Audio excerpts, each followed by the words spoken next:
Hello everyone, welcome back to my channel. Today my teaching vlog and આમાં આપણે 24th ચેપ્ટરમાં WH question જોઈ રહ્યા હતા. WH ક્વેશ્ચનમાં આપણે ઘણા બધા સેન્ટેન્સીસ શીખી ગયા છીએ. So now we are learning another topic. Last આપણે વાય સુધી જોયું હતું. હવે આપણે જે સ્ટડી કરવાનું છે તે છે whom, whose વગેરે.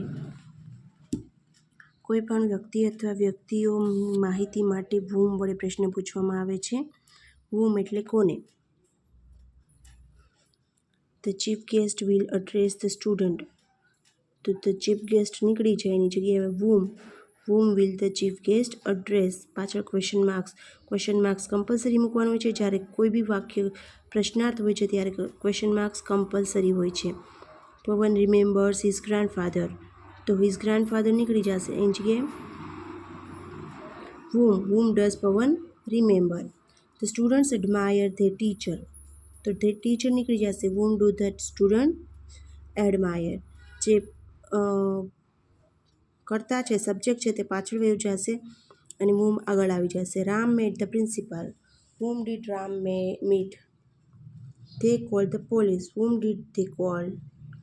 ઓકે, સો નેક્સ્ટ વન છે whose અને દેન હાઉ મેની, હાઉ મચ વગેરે. whose એટલે કોનું, કોઈ વ્યક્તિને સંબંધમાં હોય, કોઈ વસ્તુ એની માલિકીની હોય એવું દર્શાવવા માટે whoseનો ઉપયોગ થાય છે. કોનો, કોની, કોનું. This is Rohan's pen. Whose pen is this? Rohan's નીકળી જશે. Second one those are Veera's book. Whose books are those? Jay is my neighbor's son. Whose son is Jay? સો આવી રીતના whose દ્વારા કોઈની વ્યક્તિની માલિકીની વસ્તુ, સંબંધિત વસ્તુઓ દર્શાવી શકાય છે.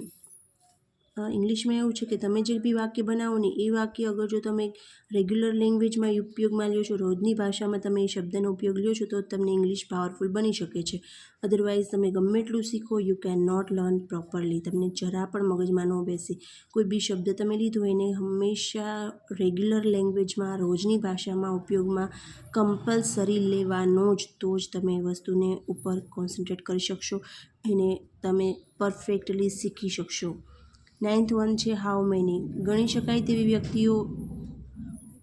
વ્યક્તિઓ, વસ્તુઓ, પ્રાણીઓ કે પક્ષીઓની સંખ્યા જાણવા માટે હાઉ મેનીથી પ્રશ્ન પૂછાય છે. જે ગણી શકાય તેના માટે હાઉ મેનીનો ઉપયોગ થાય છે. એક્ઝામ્પલ છે રામભાઈ હેઝ 3 cows. સો 3 નીકળી જશે. How many cows has Ramubhai.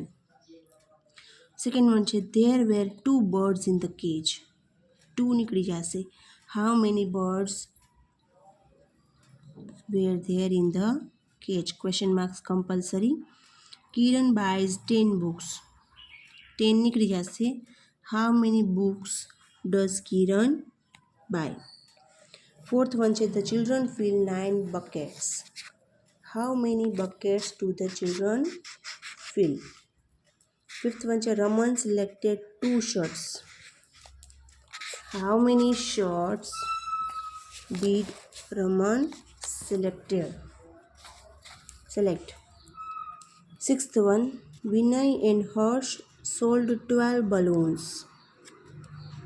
How many balloons did Vinay and Harsh sell? સોલ્ડનું સેલ થઈ ગયું. કાળની સમજ હોવી બહુ જ જરૂરી છે. સો કાળ ઉપર કોન્સન્ટ્રેટ પણ કરવું પડે છે કે કયો કાળ છે, કયો ટેન્સ છે. ત્રીજું અને ચોથું સાદા વર્તમાન કાળમાં છે અને પાંચમું અને છઠ્ઠું સાદા ભૂતકાળમાં છે. 10મું છે તે છે હાઉ મચ. ગણી શકાય નહીં તેવા પદાર્થો માટે હાઉ મચનો ઉપયોગ થાય છે. અગણિત વસ્તુનો જથ્થો અને પ્રમાણ દર્શાવવા માટે હાઉ મચનો ઉપયોગ થાય છે. એક્ઝામ્પલ છે there is some water in the glass. some water, થોડુંક પાણી છે, પ્યાલામાં થોડુંક પાણી છે માટે some. How much water is there in the glass? I have 1,000 rupees. પૈસા પણ એવી વસ્તુ છે જે ગણી ના શકાય, અઢળક હોય એટલા માટે. How much money have you? Ali buy a little milk. How much milk does Ali buy? Little, a little થોડુંક. થોડુંક એટલે વધારે થોડુંક જરીક જ એમ. The children drink plenty of juice. Plenty of એટલે ઘણું બધું, ખૂબ જ અઢળક. How much juice do the children drink? The shopkeeper sold a little butter. Little એટલે થોડું. How much butter did the shopkeeper sell? They wanted some petrol. How much petrol did they want? See, તો આ હતા how much sentences. Next one છે how often. કોઈપણ ક્રિયા અથવા ઘટનાની ફ્રીક્વન્સી પુનરાવર્તન જાણવા માટે હાઉ ઓફન વડે પ્રશ્ન પૂછવામાં આવે છે. હાઉ ઓફન એટલે કેટલીક વાર અને ક્યારે. Prem goes for walk every morning. રોજ, દરરોજ. How often does Prem go for walk. ક્યારે જાય છે? તો કે every morning. The boys play chess every day. How often do the boy play chess? The grandfather went to his village every month. તો શું આવશે? How often did grandfather go to his village? See, એમાં જે છે how did grandfather go to his village? The farmer sold vegetables every week. How often did the farmer sell vegetables? વાક્ય પહેલું બીજું સાદા વર્તમાન કાળમાં હતું એટલે ડુ ડઝનો ઉપયોગ થયો, સાથે ક્રિયાપદનું મૂળ રૂપ આવ્યું.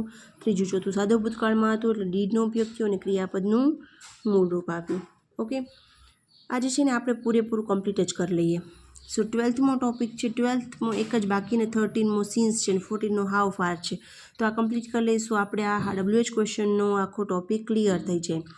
હાઉ લોંગ એટલે કે કોઈ પણ ઘટના અથવા ક્રિયાનો સમયગાળો દર્શાવવા માટે, ડ્યુરેશન ઓફ ટાઈમ જાણવા માટે હાઉ લોંગ વડે પ્રશ્ન પૂછવામાં આવે છે. હાઉ લોંગ એટલે કેટલો સમય.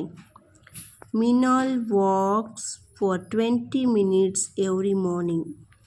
સમય દર્શાવ્યો છે. સમયની જાણકારી મેળવવા માટે આપણે હાઉ લોંગથી પ્રશ્ન પૂછવામાં આવે છે અને એનો આન્સર આપણે સમય દ્વારા આપી શકાય છે. How long does Minal walk every morning? The children play for half an hour every day. How long do the children play every morning? Yash stayed in the hotel for a week. કેટલો સમય? અઠવાડિયું રોકાણ હતું એને how long did Yash stay in that hotel? They stood in the queue for 3 hours. How long did they stand in a queue? Queue એટલે line. લાઈનમાં 3 કલાક ઊભા રહ્યા હતા. કેટલો સમય લાઈનમાં ઊભા રહ્યા હતા? Mohan has been living in Mumbai for 2 years. How long has Mohan been living in Mumbai? And 6th one છે they have been waiting for 1 hour. How long have they been waiting? વાક્યને પહેલું અને બીજું છે તે સાદા વર્તમાન કાળમાં છે, ત્રીજું ચોથું સાદા ભૂતકાળમાં છે. સો એવી રીતના એમાં ફેરફાર થયા છે ડુ ડઝ મૂકીને. 13th વન છે સિન્સ એટલે વેન કોઈ પણ ઘટના અથવા ક્રિયાનો સમયગાળો ડિફિનિટ પોઈન્ટ ઓફ ટાઈમ જાણવા માટે સિન્સ અને વેનનો ઉપયોગ થાય છે. એના વડે પ્રશ્ન પૂછવામાં આવે છે. જો સિન્સ અને વેનનો ઉપયોગ છે ને આપણે કાળસૂચક શબ્દ તરીકે પણ સમય ઉપયોગમાં લઈએ છીએ. Harsh has been studying since 7 o'clock. Since when has Harsh been studying? Seema has been teaching since 2020. Since when has Seema been teaching? It has been raining since yesterday. Since when has it been raining? They have been waiting here since morning. Since when have they been waiting here? તમે એક વસ્તુનું તો notice કર્યું છે કે